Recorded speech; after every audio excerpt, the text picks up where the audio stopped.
In today's video, I'm going to give you guys a Digimon deck list that I have never used before. Let's get started.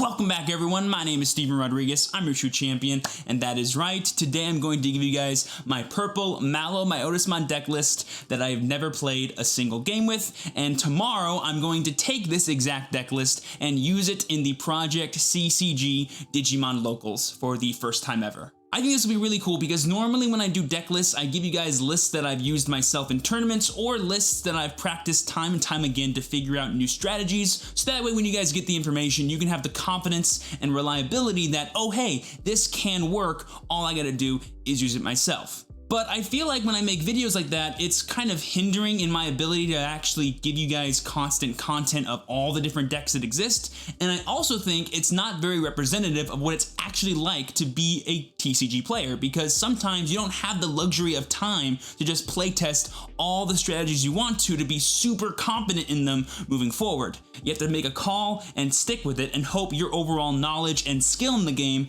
is good enough to help you get the results you want. So yeah, that's what we're doing today. Hopefully all the knowledge I have on this game and how to be competitive with purple decks like Malo, I'll be able to just perform well enough to justify this style of video in the future. But hey, don't be surprised if a week from now I make an updated version of this list that's actually way better than this one, because I realized a lot of things after actually playing with the decks. If you guys are excited and rooting for me to do well with this list, be sure to smash that like button, subscribe to the channel, and click that bell for notifications so you know when my videos go live for you. And so you don't miss out on the actual YouTube live stream I'm doing tomorrow at around 4:30 p.m. PST. Oh, that reminds me, I'll actually be streaming this tournament both here on YouTube and over on Twitch. So if you want to catch the entire thing, be sure to follow me on Twitch as well. Link is down below. I go live all the time and play this game non-stop. Be sure to stop by. But with all that being said, let's go ahead and talk about my purple MaloMyotismon deck list for the Digimon TCG. Alright, boys and girls, here we are at the tabletop setup. I have my Malo deck in front of me. Let's go ahead and head to the card by card, starting with the Digi-Eggs. We have 4 copies of Tamer and 1 copy of Pagumon to round off total 5. First things first, Tamer, it is just one of the best cards ever given to purple from set 1.5. Being able to draw one, trash one, when a dude is deleted is super useful for not only filtering your hand, but overall keeping your trash pile nice and healthy for future combos down the line. This is essentially one of the bigger combo decks that purple can actually use in this format. And then we have Pagumon, of course, just a super consistent card for, again, keeping your trash pile nice and healthy. While you don't really need a super big trash pile for Malo, it's always nice to have one in theory, so you can use cards like Night Raid or Matashita in their most effective ways possible. And that's it for the Digi-Eggs. Those are pretty standard. I'm pretty confident that that will do well. Moving on to the level 3s. I wasn't sure the best way to go with this because there's actually a lot of really good level 3s in purple, but I just went for a more consistent route.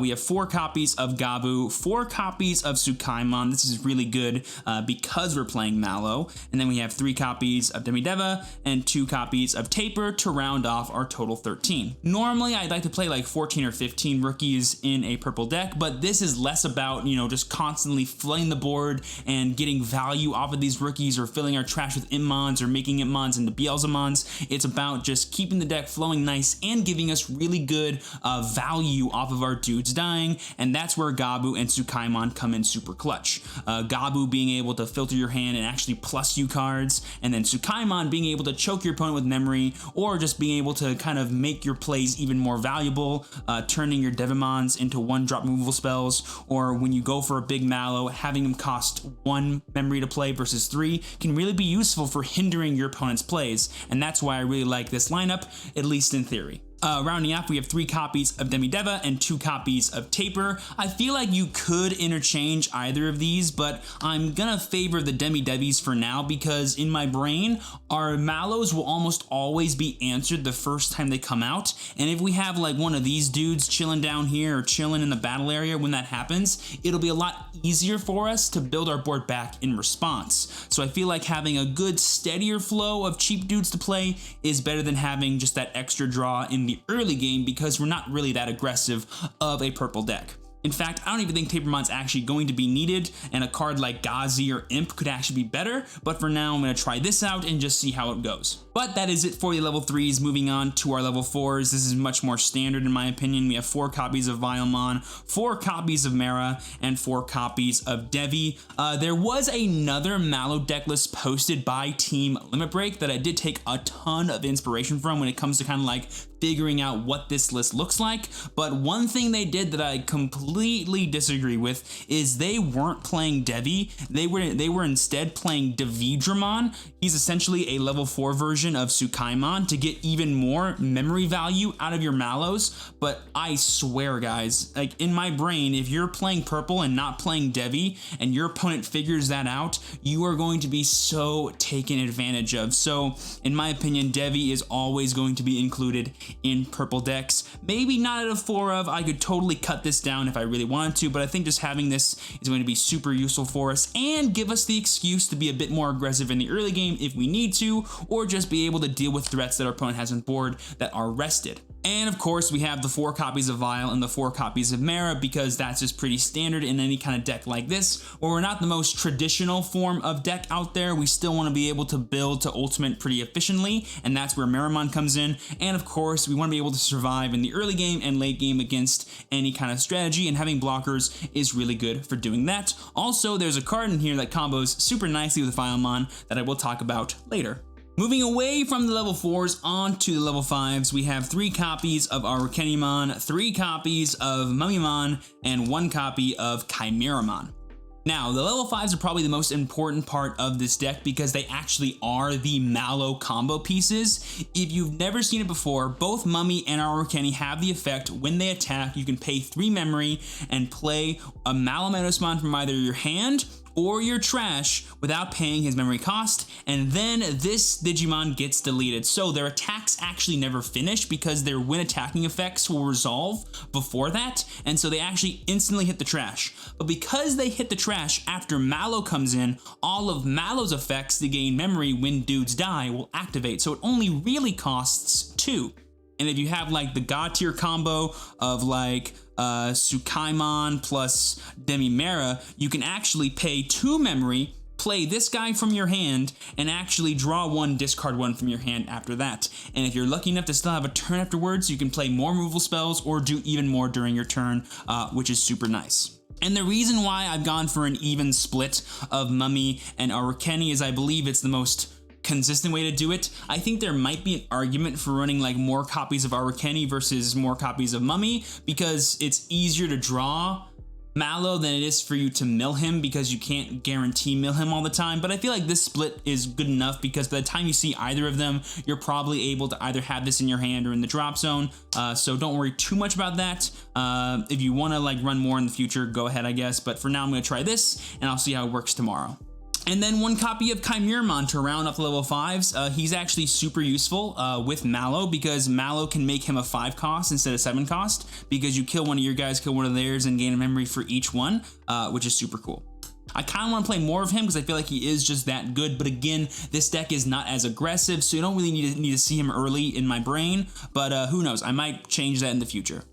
Up next, we have the namesake of the deck, our 4 copies of MaloMyotismon. He is a 12,000 DP level 6 with piercing, and the effect, all turns, when another Digimon is deleted, gain 1 memory, in parenthesis, the new errata, I believe for every instance a Digimon is dead, which basically means if 2 die at the same time, you'll gain 2 memory, not just 1. And yeah, basically the idea with this deck, I think, is just to get this guy in play as fast as possible and keep him in play for as long as possible because every turn he's in play is a turn you're gaining more and more memory based off your removal spells or another turn you have to get a second one in play. And if you ever get 2 in play, oh my gosh, that just sounds absolutely insane. But a big problem that I have seen when people play Malo is its lack of aggression because even though you are, flash into play level 6 deck, you're not actually attacking the turn you play Malo, and if your opponent actually answers your Malo immediately, you have to wait at least 1 more turn before even attacking again, so it can be really hard for you to actually start pressuring your opponent's security, and that's where a card like Piedmon comes in handy. And what Piedmon does is let us build our board wide enough to the point where we can actually pressure our opponent and kill them. I think it's probably the best level 6 to pair with Malo. Another good one I was thinking about was the purple Metal Garurumon that can get you rookies back on swing. That's super cool too, especially when you combine it with MaloMyotismon, but it was kind of hard to find room for that in the deck. However, I do want to try and sneak in one copy of it moving forward. Maybe tomorrow's testing will let me figure out where the slot is for that. But for now, this works really well. Definitely try it out. Rounding off our Digimon, we have the best card in the game, 2 copies of MaloMyotismon. You guys know if you watched any video prior to this that I just love this card. I think it's so strong in this format, and if you can shove it into your deck and have it work, by all means, go ahead and do so, and that's what I'm doing right here.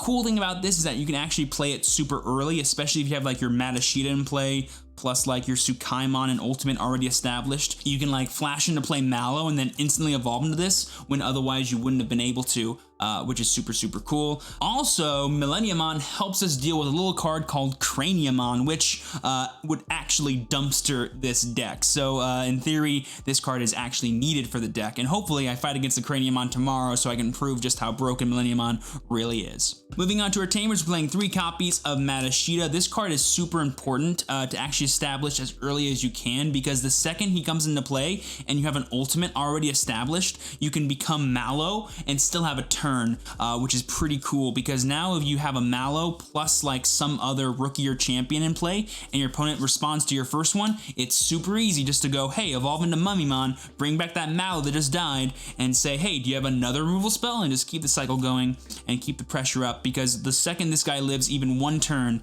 is when the sparks can really start flying for this deck.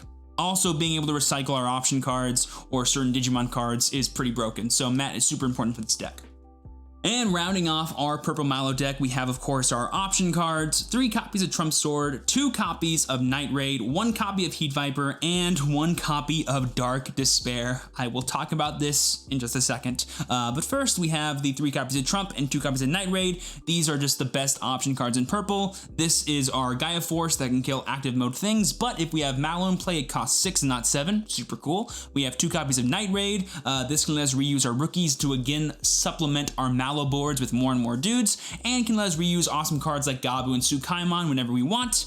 Heat Viper is a really nice way for us to control our opponent's board if they go wide and light, but in this deck, if you have Malo in play, this thing actually costs 2 instead of 5, because you're effectively killing 3 units at once, and Malo gains a memory for each instance of deletion, not just when deletion happens. So this is a super awesome card in this deck. I kind of want to try out one, but who knows, we might change it in the future if the testing tomorrow goes awry. But 1 copy of Dark Despair. If you guys don't know what this card does, it came out in 7.5 and has the main one of your Digimon gains retaliation until the end of your opponent's turn effect. And what's really cool about this is if you combo it with cards like, I don't know, Vilemon, you can have a retaliation blocker during your opponent's turn. And what's even more cool is because you have a card like MaloMyotismon, which gains memory whenever any Digimon is deleted, not just your opponent's, your retaliators actually become +2 memory whenever they take out Digimon. So, in theory, if I play this, pass over like 1 memory to my opponent while giving it to a blocker, I can effectively fog my opponent and never make them attack if I have Malo already in play. Because the second they attack, I just go block. If their dude is stronger than Vilemon, their dude is dead. If their dude isn't, their dude is dead anyway. They go to 0, and it makes it even harder for them to make other plays during their turn. So I really like the Dark Despair package in this deck. Someone uses it against me, and I cannot wait to use it for myself in this deck. No idea if it's gonna work, but man, I really hope it does. And boom, there you guys go. That'll go ahead and do it for my purple MaloMyotismon deck list for the Digimon TCG that I've never used before. If you guys did enjoy the video, don't forget to smash that like button, subscribe to the channel, and click that bell for notifications so you know when my videos go live for you, and so you don't miss out on the live stream of us actually using this deck in the Project CCG Locals tomorrow. I'll also be doing the second half of that tournament over on my Twitch channel. Link is down below to that. Be sure to follow there as well. But with that being said, I've been your true champion, Steven. Please be sure to work hard, rest easy, and live well. And I will see you all next time. Peace.